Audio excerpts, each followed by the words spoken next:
Happy Friday, everybody. I hope everyone had a great week. Today is October 6th, 2023, and this is your Friday planning video.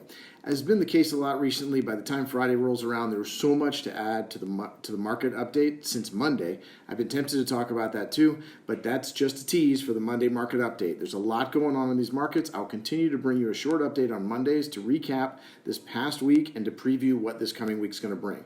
Since I'm self-promoting anyway, let me just remind you the best way to find these videos and a lot of other great content is on my website, www.randycohenihtwm.com. You're going to find videos, you're going to find blogs, and you're going to find a lot more. So, okay, enough about that. But it's a great segue into one of today's video topics anyway. That's something I was thinking about when I was working on my Q4 goals. I heard a great question recently asked by a major thought leader. The question was, what are you doing to get better today? Specifically, what are you reading? And in 2023, as much as it pains me, I'll add, what are you watching that'll further your growth? Yes, this can be personal, health and wellness, but it's also the idea of those of you who are still working in any way, in your job, at home, in the communities in which you live. What are you doing to get better?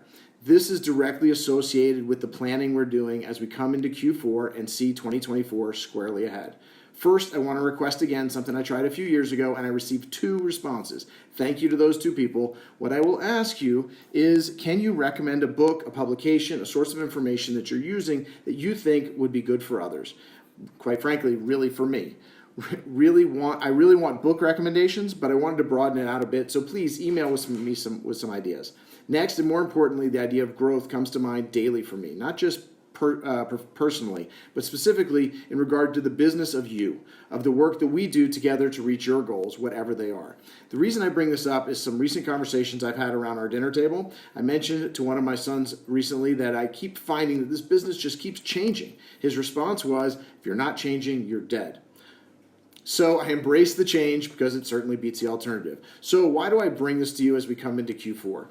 First, let's talk about the planning side. Then I'll touch on a moment of thoughts about changing the investment landscape. About the planning, we've gone from 0% interest rates to nearly 6% in just the last 2 years. And it's not an intro to this is not an intro to the market update. This is how this affects your planning. Let's talk about money that is not invested in stock or bond markets. We've spent a lot of time on these videos about cash management, Tales from the Front Line. I've spoken to many of you about the CD rates and other sources of interest rates on cash in the 4 to 5% range. I've probably told many of you in these conversations about clients of mine from the 1990s that were retired and living on CD income and just rolling them over year after year.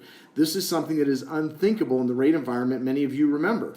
Recency bias, yes, until the last 18 to 24 months, CD rates, as well as most cash rates, were so low. We spoke about the risk imbalance of having to take more risk in the stock market since bonds, CDs, and cash were not providing the required rate of interest. So to wrap this part about the changing environment, with rates on cash so much higher, cash can once again be an asset class that we should discuss. I can't count the amount of conversations I've had before the last 2 years asking why we had any cash. Today, I've been explaining day after day that yes, most research shows that if your risk tolerance allows, long-term returns in the stock market are going to outpace cash. But as part of the portfolio, cash can be there. And earning at nearly 5% at this time, October 2023, to be productive, one other changing note. The investment opportunities are constantly changing. What I mean by this is the actual products. I'm not going to go into each of them today. Too many disclosures to be required, but please call me with questions. Just note that as mutual funds were one of the largest sources of Main Street investing as late as just 10 years ago, today there's so many more ideas. ETFs or exchange-traded funds, for one, are making a big dent in mutual fund assets. And that's just one. This is not new. Since the beginning of investment time, new products and variations of those products have continued to come to being. This is due to market action, technology, cost, and most importantly, your needs, the needs of the investor. The importance behind this is the idea that I'm open-minded to new investment ideas, and after proper due diligence, I may bring them up in our meetings. If they're right for you, we can discuss them. So just a quick heads up for why these ideas are coming along.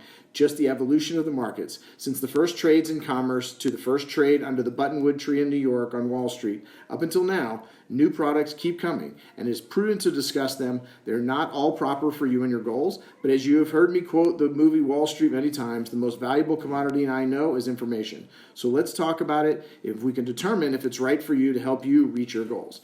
changes. That's pretty much what I'm talking about. I'll bring back this to our process that we use for your financial plans. Recall that we determine the goal, always the first part. Then we design a plan to attempt to meet that goal. Then we implement that plan. As time goes on a regular basis, we address how we're doing on the path to that goal. Then comes the change. It can happen at this point if the conditions have changed. Often we have to change too. This can come in many forms, but we've seen asset allocation changes mostly due to major market events. Then we take those changes and implement them also. Then we repeat. The major action comes into play, as we've discussed, in a change in the goal. And if that happens, we also change how we strive to achieve that goal.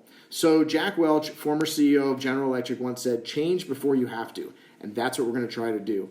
I talk about being proactive in planning, and that's what we'll keep doing. For now, I'll look forward to hearing about any changes to the goals that you have, and be on the lookout for things that you and I have not yet discussed. Finally, please send me your reading suggestions. Have a great weekend.